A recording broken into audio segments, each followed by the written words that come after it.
coming back and stopping by. So I and Chris agreed that we wanted to do a topic that's really dear to our heart. And it's a little bit difficult to do, but I think it's just necessary because, and we're dedicating it, and I think we're doing it now to basically dedicate it to our son that has passed, Adrian Adams. He passed April 13th, 2020, and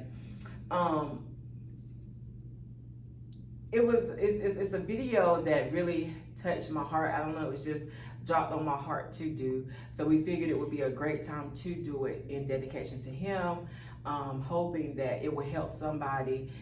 You may not need it. I hope you don't need it. God knows I hope you don't need it. But if you know somebody that does need it, pass it on.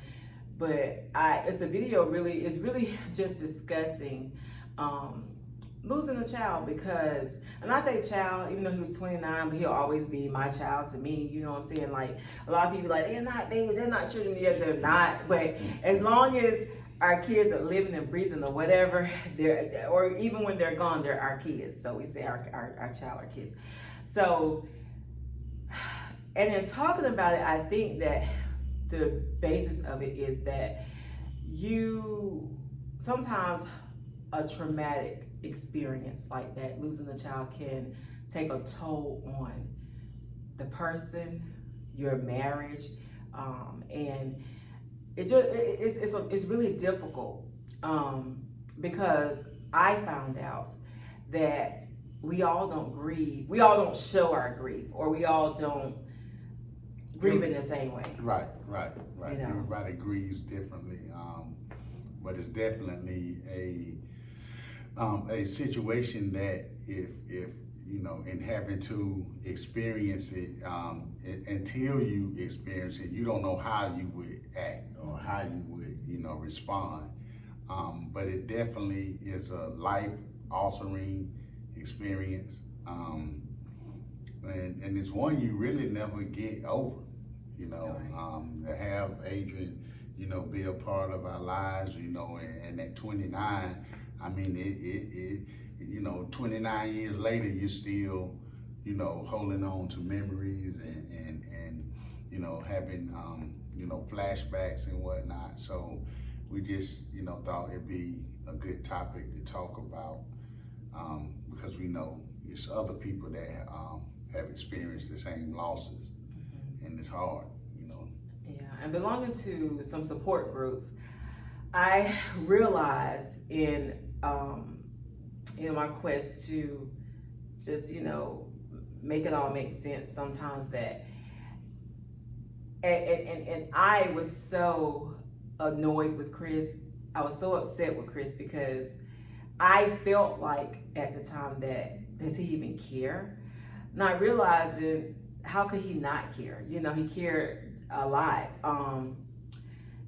And so I personally was I was upset at the fact that I didn't see the display of what I thought grief should look like for somebody else.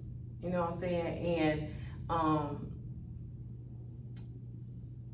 I don't know, I guess because, and really he had to keep going. Like, I thank God that you know, my husband had wanted me to actually quit my job and you know, come home and not work.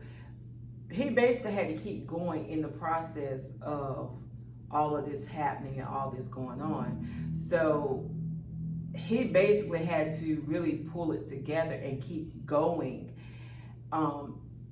even through everything that we were going through.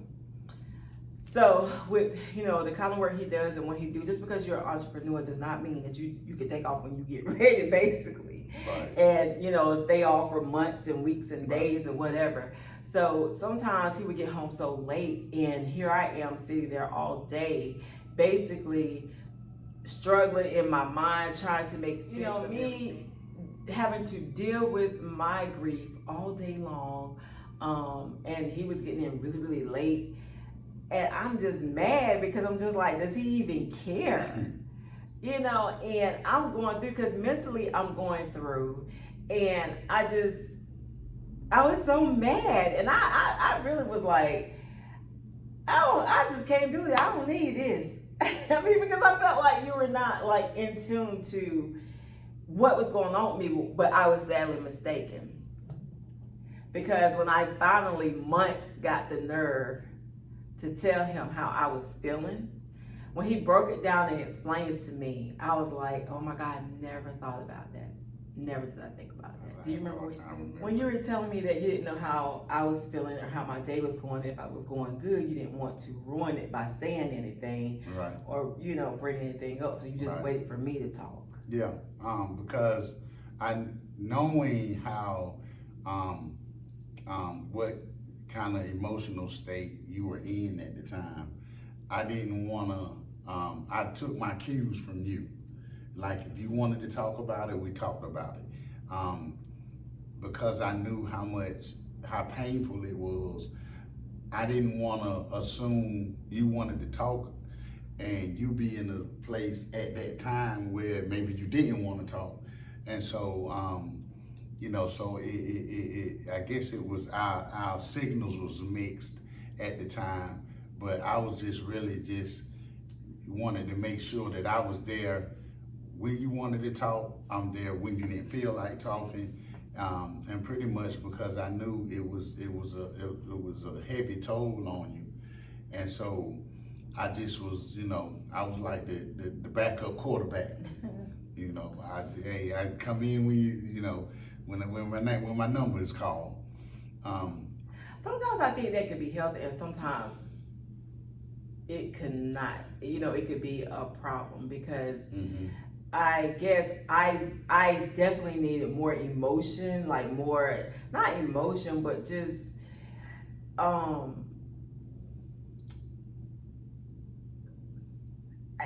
think because sometimes this is what I was thinking too, and this is what I still sometimes think that I don't want to act like he didn't exist. Like I think some people, because now in my mind it's crazy. So my cousin gave us the plaque that she gave us.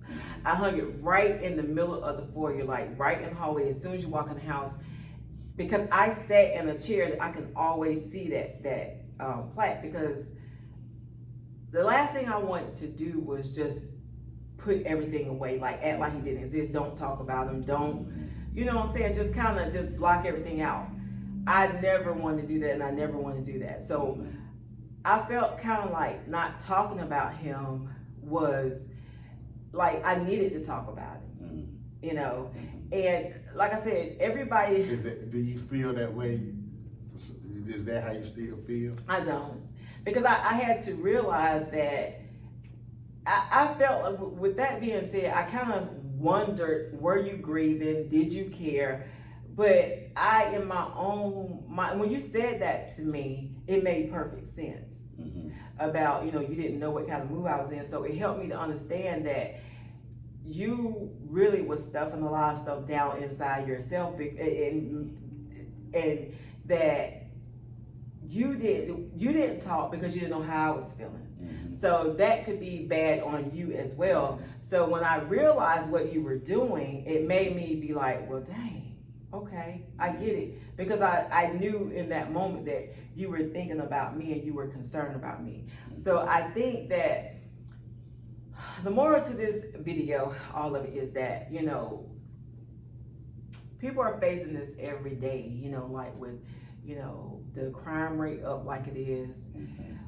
So much is going on, kids dying from drugs, like you just never know.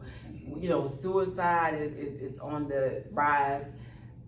It's just so much going on that you never know when you're going to get that phone call, when you're going to get that knock at the door. And I think it's so important for couples to communicate, though, how you're feeling, because I was sitting there upset and angry and mad, and I wish I would have communicated that to you earlier, opposed to waiting all those months, because when I did, it was a big blow up. Now, do you remember the blow up we had? And it was a big blow up, but it was just me. Well, frustrations, just you can only suppress things for so long before it's better, and we've gotten better over time with having conversations whether or not, tough conversations prior to the prolonged periods of suppression to where we eliminate the blow-ups. Because it's just raw emotion, raw energy when you don't talk about it, and it's something that you may have been thinking, or something that may have been bothering you for a prolonged period of time. And if you continue to not talk about it, then the only way you gonna bring it out is in a blow-up. And another thing that I didn't think about was you had a stroke like a few months after. Adrian died in April, he had a stroke in June, so that wasn't long at all. Was it June? Yeah, June. I know it was 9th, right it after. was. Yeah. So and a lot of that was, I'm just now realizing 2 years later how much that stroke affected me. I thought because I didn't have any physical ailments. I ain't had no stroke, but my mind was, it took me probably a year just to get my mental focus back. Right. So this was during the time when I was, trying to be conscious of how you felt, and trying to judge when maybe it was a good time to talk and not talk, and at the same time trying to keep moving forward with half a brain. Right. I couldn't remember half the time, so it was definitely a trying time. That now that we look back, we can see, where the gaps were a lot better than when we were in the gaps. Right, where the gaps were. But I think the biggest thing I learned from the whole thing was that you can't expect somebody to react how you react. It doesn't mean that it doesn't mean that he didn't love Adrian, he didn't care for Adrian. Hell, how could he not? You know what I'm saying? Like, I know that he did, but for me, he was not displaying what I thought he should display. But I didn't, and at the time, I didn't take into consideration that Chris had a stroke. I didn't take him, because you were having issues and stuff up to the stroke that probably were some little warning signs. Right, warning signs and things like that up to the stroke. Right. And so mentally, like the sleep and a lot, it was a lot of stuff, because I remember thinking like, yo, he go to sleep, and you do go to sleep early, but this was extra early. Like, it was just, it was a lot. And I'm like, I'm pissed, because I'm like, you sleep? Yeah. Big bro, you sleep? Hey, my brain was, I couldn't, how when you charge, you had a battery so long. Yeah. And when you charge it, you can't never get it to full charge. Yeah. That's how my brain was at the time. I couldn't. But when I think about it, I cannot imagine losing a child and having to work full time and not be able to turn off. And that was Chris. You know what I'm saying? He couldn't turn off. Yeah. He had to keep going. And on top of that, he had a stroke. He had to keep going. He couldn't turn off. Yeah. And I was allowed to be at home during the day going crazy, screaming, yelling, crying, really just going through it. Right. And not leaving the house for days and weeks at a time, and just really just, and see, I wanted crazy. to that was one of the silver linings in the fact that you wasn't working at that time, because really. You was allowed to absorb and go fully through the motions without having to be rushed back to work. Sure. and having 8 hours a day, you gotta suck it up, and I can imagine having to go to work. Like, really, I'm blessed, and I thank God every day for my husband, because it's just a blessing. And what's so crazy is that he was so mad. He got pissed because I was not ready to quit my job. I thought we were going to break up about that, because I'm like, she wouldn't quit, y'all. They were stressing her.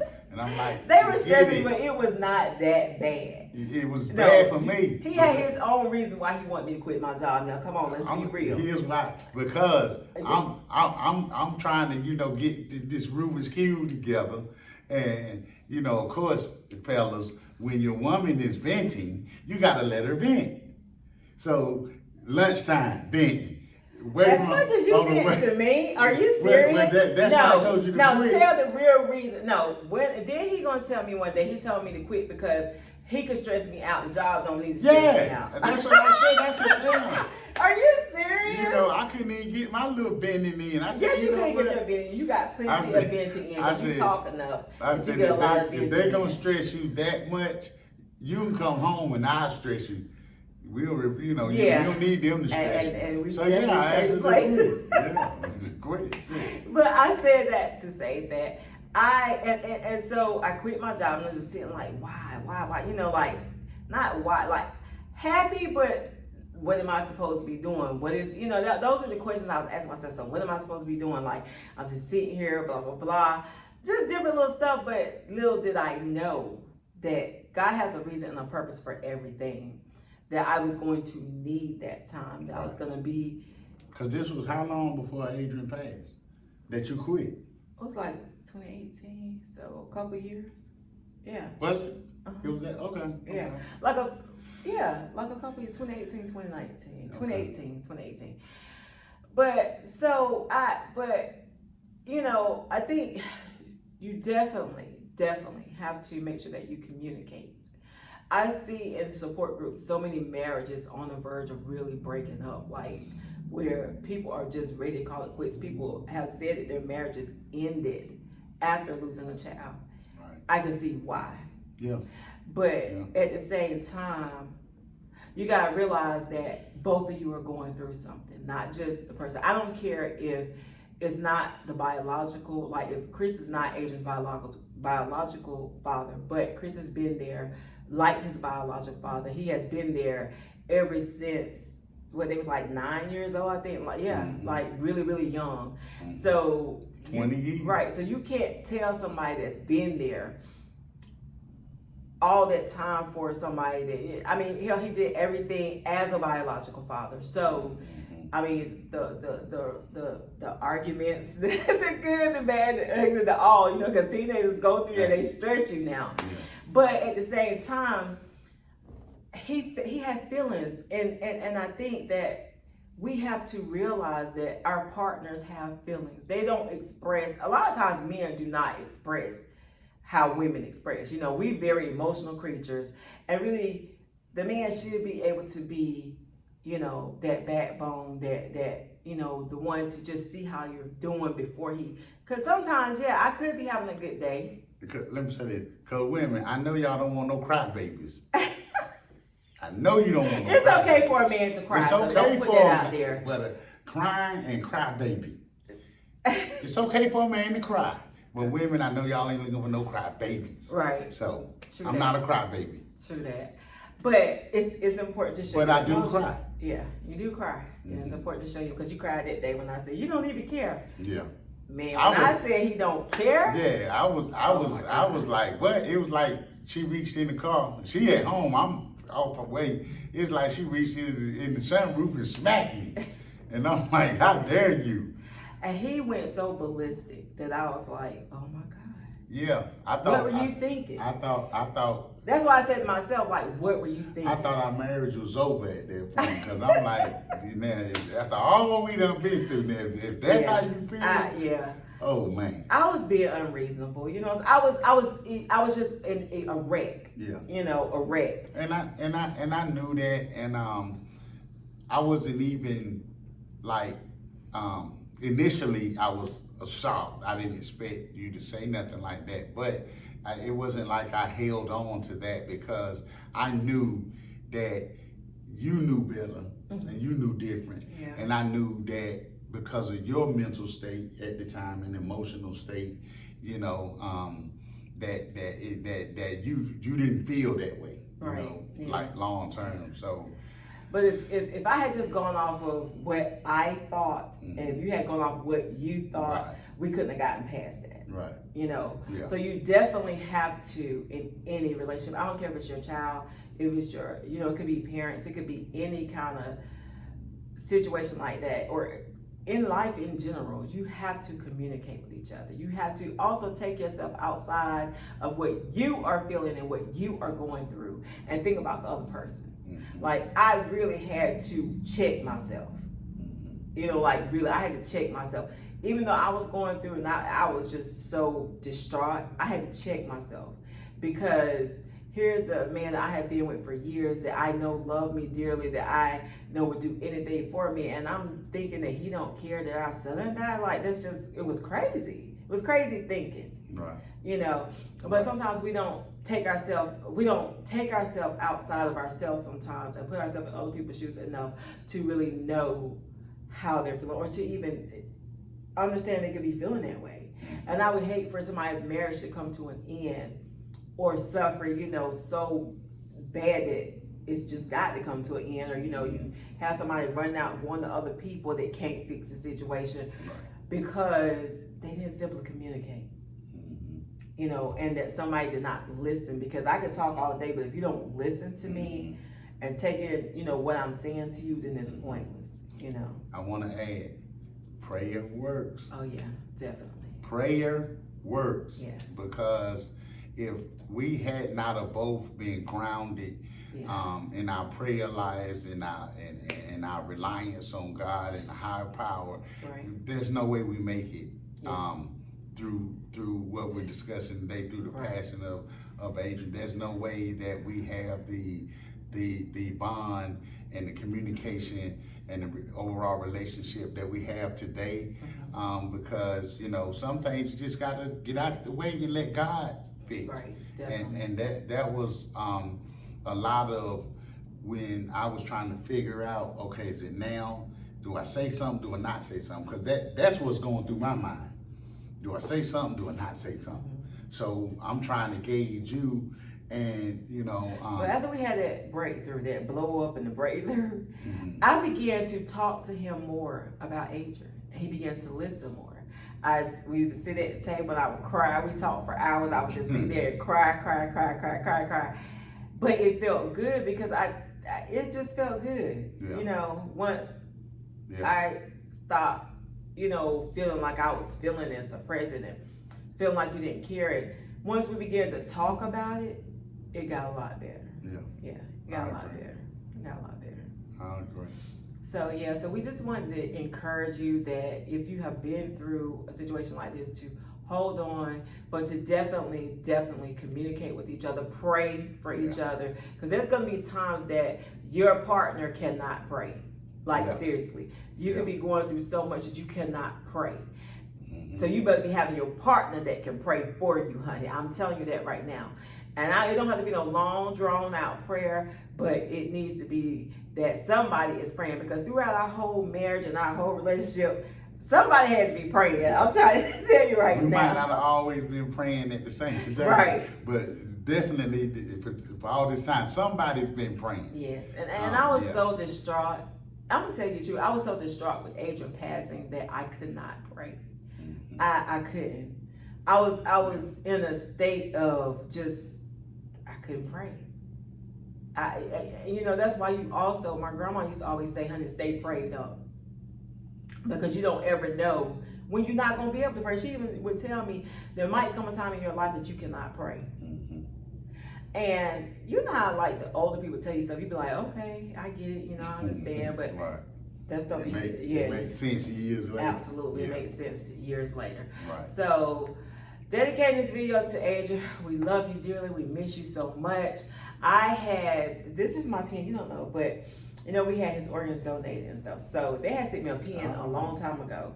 Okay. And I just got the strength to wear it. Okay. And you know, some people didn't want me to donate his organs, but I feel like Adrian was such of a giving, caring person that if Adrian could help somebody, he would help somebody. So are you ready for the medallion now? Yeah, I think I can wear it now. Okay. Yeah. I was gonna get a medallion with Adrian on it, but she wasn't ready, so I didn't. Yeah, I couldn't wear it. I couldn't wear it. Like, the kids all have their medallions, but I couldn't wear it. I couldn't. She ready now, y'all. Yeah, I'm ready. You know, I thank God for strength, because God is so awesome. I would tell you that if you don't know the Lord, I highly encourage you to get to know Him. Get to know Him before something happens that will knock you so far down that you can't come back from it. Like, I'm telling you, And losing your child could just be that very thing that you just can't come back from. Some tough blow. It's just that, yeah, it's just that hard that some people never come back from it. Those support groups that I've been in, I stopped going to them because, I stopped looking at them, stopped going to, stop, because some people don't want to get better. Mm-hmm. They don't. I want to get better. My whole prayer when I got so I could pray again was, God, I need you to move quickly. I love Adrian, but I cannot stay in this state that I'm in, this hurtful, just, I'm out of it. I can't stay here. I cannot stay here. I don't want to stay here. God, I need you to move quickly, because it's such of a hurtful place that I don't know how you cannot want to get better. But some people don't want to get better. Some people want to stay broken and hurt and right in that place. And I just never ever want to stay in that place, because truthfully, this world is not our home. We're not meant to stay here. True. It's a temporary assignment that we're passing through here. So you have to get to the point that when death comes, my grandma was an excellent, she was an excellent example of that, because her thing was, baby, we can't stay here forever. We got to go. We got to leave here. And she told me when she was dying, her thing was, I worked so hard to see God. I can't see him if I stay here. That was her thing, because I told her, I was like, Grandma, if you die, I'd lose my mind. She was like, what did you just say? And I told her, she said, baby, you can't lose your mind. What you mean you don't lose your mind? We can't stay here. Right. And I was like, wow. So I encourage you, just communicate with your partner, open up. And it might take some time for you to get there, but I do want to tell you, do not feel like they don't care, because trust me, there's no way you can raise a child and not care. Right. It's just no way. You just got to know that they're handling it the best way that they know how. Right. Facts. Yeah, they handle it the best way that they know how. And thank God that you got somebody to go through the storm with you, but you have to lean on them. You have to open up to be willing to lean on, because sometimes you just got to go through together. Because when we got the news that morning, it was just the two of us at that house, just the two of us. And that was a hard thing, having to call our other children to tell them that the one had died. And you as the parents have to be strong for your children. If you have other kids, you gotta be strong for them, because that's your job. That's your job. So you gotta find the strength from somewhere. I don't care where. I've had to just stuff it plenty of days, because my children were hurting so bad that I just had to be the mom, and I just couldn't even allow myself to feel for that moment, because I just had to be, I had to be the mom, But anyway, want to encourage you, like I said, this month, Adrian died. His birthday was April 6th. Chris' birthday is April 1st. Adrian's birthday, April 6th. Adrian died April 13th. His funeral was April 23rd, so the whole month of April is just celebrations, but also, bittersweet. Yeah. We have a lot of birthdays in April, but just a lot has happened to us. And Adrian just knocked us to our knees, everybody. So we wanted to dedicate this video to him, dedicated to any parents that may suffer losing their child. Yeah.